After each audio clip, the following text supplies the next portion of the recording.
तो चलिए आज हम पढ़ने जा रहे हैं सम्मिश्र फलन की सातत्यता, सम्मिश्र फलन की अवकलनीयता और विश्लेषिक एवं नियमित फलन। ठीक है, तो आज के इस वीडियो में हम ये 3 टॉपिक कवर करेंगे। पिछले क्लास में हमने क्या देखा था बताइए? पिछले क्लास में हमने सम्मिश्र फलन की परिभाषा और सम्मिश्र फलन की सीमा अर्थात लिमिट के बारे में अध्ययन किया था। तो चलिए शुरू करते हैं कि सम्मिश्र फलन की सातत्यता की परिभाषा क्या है। ठीक है, अर्थात continuity of a complex function. चलिए, किसी प्रदेश D में परिभाषित कोई सम्मिश्र फलन W equal F Z D के एक बिंदु Z इक्वल Z0 पर संतत कहलाता है यदि प्रत्येक एप्सिलॉन ग्रेटर देन 0 के लिए there exist delta greater than 0, जहां डेल्टा किस किस पर निर्भर है? एप्सिलॉन और उस बिंदु Z0 पर, जिस बिंदु पर आप सातत्यता परिभाषित करने जा रहे हैं उन दोनों पर ही डेल्टा जो है वो आश्रित है। और इस प्रकार है कि mod of Z minus Z0 less than delta, it implies that mod of FZ minus FZ0 less than epsilon. यानी जब कभी Z माइनस Z0 का मॉड डेल्टा से छोटा होगा तब mod of FZ minus FZ0 किससे छोटा होना चाहिए? एप्सिलॉन से छोटा होना चाहिए D के सभी बिंदुओं Z के लिए। ठीक है, तो तब हम कहेंगे कि हाँ, वो फंक्शन FZ उस बिंदु Z0 पर क्या है? संतत है। क्या है? संतत है। ठीक है, और ये भी इस तरीके से भी आप डिफाइन कर सकते हो। यही चीज लिखने का एक अलग तरीका ये है कि बिंदु Z इक्वल Z0 पर फलन FZ संतत होगा यदि limit FZ Z tends to Z0, limit FZ कितना होगा? FZ0 के बराबर होगा। तब फलन बिंदु Z0 पर क्या होगा? संतत होगा। ठीक है, कोई फंक्शन है FZ D के किसी पॉइंट Z0 पर कंटिन्यूअस कब कहलाएगा? If for every epsilon greater than 0 there exist delta greater than 0 such that mod of Z minus Z0 less than delta, it implies that mod of FZ minus FZ0 less than epsilon for all Z belongs to D. Okay, is it clear to all? ये continuity के examples और differentiability के examples ये सब हम एक साथ करने वाले हैं। अभी हम केवल क्या देख रहे हैं? उनके डेफिनेशंस देख रहे हैं। ओके, क्या देख रहे हैं? सिर्फ डेफिनेशंस। चलिए सम्मिश्र फलन की अवकलनीयता समझते हैं अब। Differentiability of a complex function. एक सम्मिश्र फलन FZ किसी बिंदु Z0 जो कि D का है, D एक प्रदेश, एक प्रांत यानी कि एक डोमेन है। ठीक है, तो उस डोमेन के किसी बिंदु Z0 पर वो फलन FZ अवकलनीय कब कहलाता है? यदि ये सीमा, ये limit Z tends to Z0 FZ minus FZ0 upon Z minus Z0 इस सीमा का अस्तित्व हो, अर्थात ये विद्यमान हो, परिमित रूप से विद्यमान हो और कैसी हो? अद्वितीय भी हो। ये दोनों कंडीशन होनी चाहिए और इसी सीमा को हम उस फलन का क्या कहते हैं? अवकलज F dash Z0। F dash को क्या बोलते हैं? F का अवकलज ही तो बोलते हैं। तो ये सीमा विद्यमान भी होनी चाहिए और अस्तित्व में होनी चाहिए, यानी कि मतलब विद्यमान और अस्तित्व एक ही चीज हो गया। और साथ में क्या होनी चाहिए? अद्वितीय। और इसी चीज को लिखने का एक और तरीका है। आप जानते होंगे, हम जब वास्तविक फलन की अवकलनीयता के बारे में पढ़ रहे थे तो हम लोग क्या क्या लिखते थे? लिमिट H टेंस टू 0 लिखते थे, Fx plus H minus Fx upon H। और जैसे किसी पर्टिकुलर पॉइंट मान लो x0 पर निकालना होता तो हम लोग यहाँ पे लिखते थे f dash x0 limit h tends to 0 f के बाद क्या लिखते थे? x0 plus h। अगर x0 पर अवकलनीयता पता नहीं होती थी तो मेरे को ऐसे लिखते थे ना, जिस बिंदु पर आपको अवकलनीय बताना है, अवकलनीयता, तो हम लोग ऐसे लिखते थे h tends to 0 f x0 plus h है, हाँ, Fx0 अपॉन H। याद है? ये अवकलनीयता की परिभाषा। ये सीमा का अस्तित्व होना चाहिए, विद्यमान होनी चाहिए और साथ ही साथ क्या होनी चाहिए?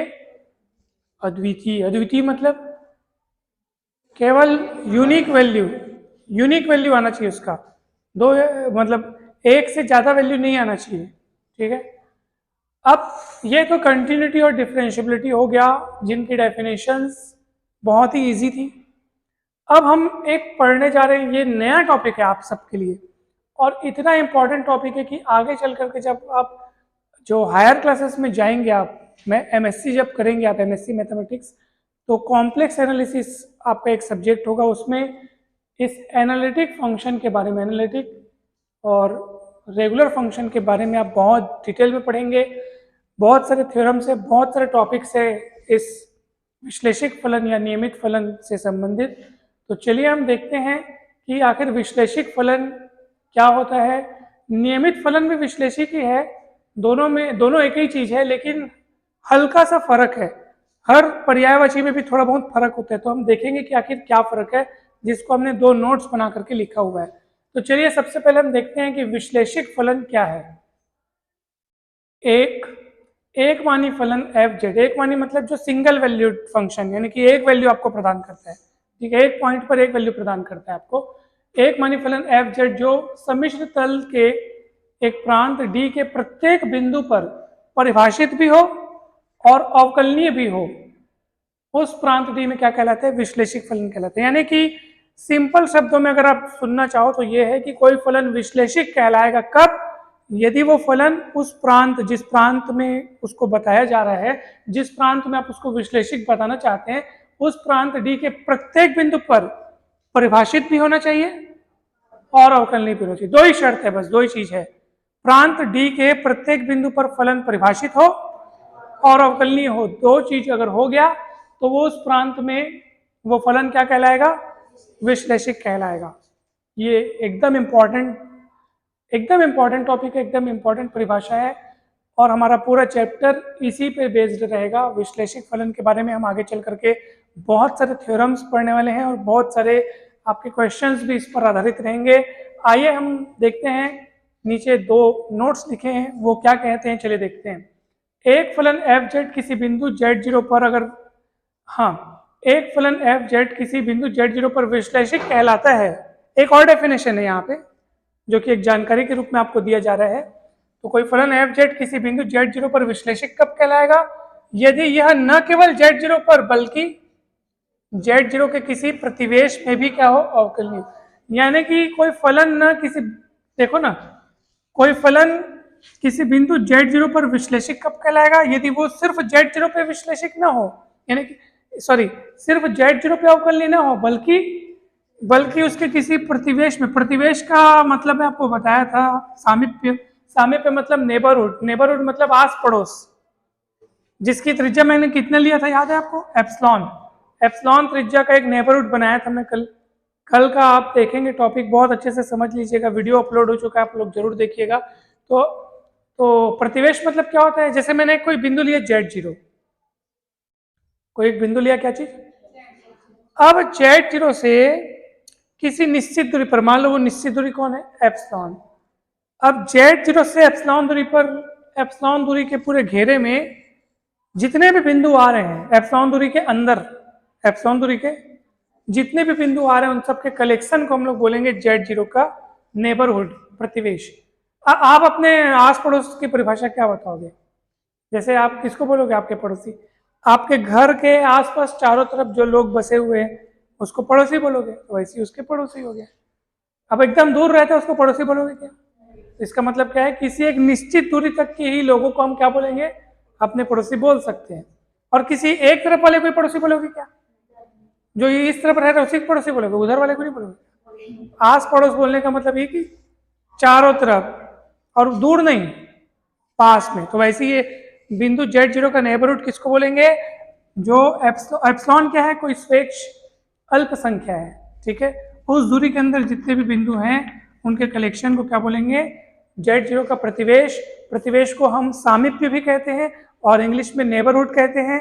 और देख लो क्या लिखा है नोट नंबर 2, एक फलन एफ जेड किसी बिंदु z0 पर बिंदु z0 पर क्या कहलाता है, विश्लेषिक कहलाता है, यदि यह न केवल z0 पर बल्कि z0 के किसी प्रतिवेश में भी क्या होना चाहिए, न केवल z0 पर बल्कि z0 के किसी प्रतिवेश में भी क्या हो, तब तब वो फलन बिंदु Z0 पर क्या कहलाएगा?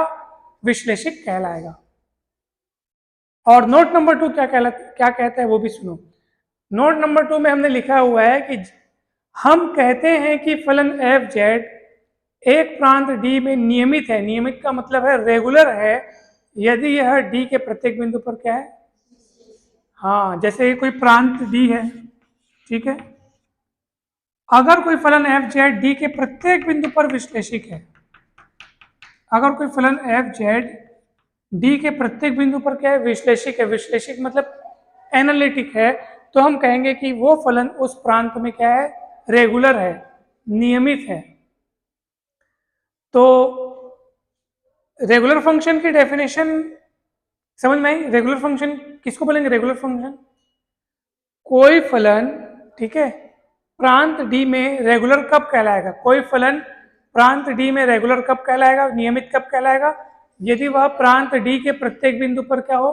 विश्लेषिक हो, तो वो रेगुलर कहलाएगा। समझ में आ रहा है? इसलिए हम कभी कभार मतलब अगर वो डी के प्रत्येक बिंदु पर विश्लेषिक है तब उसको रेगुलर बोलोगे, ठीक है। वैसे आगे चल करके हम विश्लेषिक फलनों के लिए रेगुलर शब्द कब इस्तेमाल करते हैं, यानी रेगुलर फंक्शन विश्लेषिक को हम लोग रेगुलर करके भी बोलेंगे, ठीक है। यानी कि एनालिटिक फंक्शंस के लिए हम रेगुलर फंक्शंस का भी ये शब्द कभी इस्तेमाल करेंगे। और इसका एक नाम और है होलोमॉर्फिक फंक्शन। क्या चीज? Holomorphic function. तो ये आपस में पर्यायवाची हैं, लेकिन थोड़ा बहुत फर्क है, देख लो। नियमित फलन की क्या प्रॉपर अलग डेफिनेशन है। कोई फलन अगर प्रांत डी के प्रत्येक बिंदु पर विश्लेषिक है तब वो फलन उस प्रांत डी में रेगुलर या नियमित कहलाता है। मतलब जो विश्लेषिक है उसी को आप नियमित बोल रहे हो ना, इसलिए उसके पर्यायवाची के रूप में वो इस्तेमाल होता है, लेकिन थोड़ा बहुत फर्क तो है। क्लियर हुआ? उसी को क्या बोलते हैं? होलोमॉर्फिक फंक्शन में बोलते हैं। आगे चल करके जब आपके पास प्रश्न आएंगे और बोलेगा कि मान लो एफ जेड एक होलोमॉर्फिक फंक्शन है, तब कंफ्यूज मत हो जाना कि होलोमॉर्फिक क्या होता है। वो विश्लेषिक की ही बात कर रहे हैं। किसकी बात कर रहे हैं? विश्लेषिक फलन ही है वो। ये बहुत इंपॉर्टेंट चीज है, बहुत इंपॉर्टेंट टॉपिक है। तो इतना आपको समझ में आया कि नहीं बताओ? ठीक है, पक्का? ओके।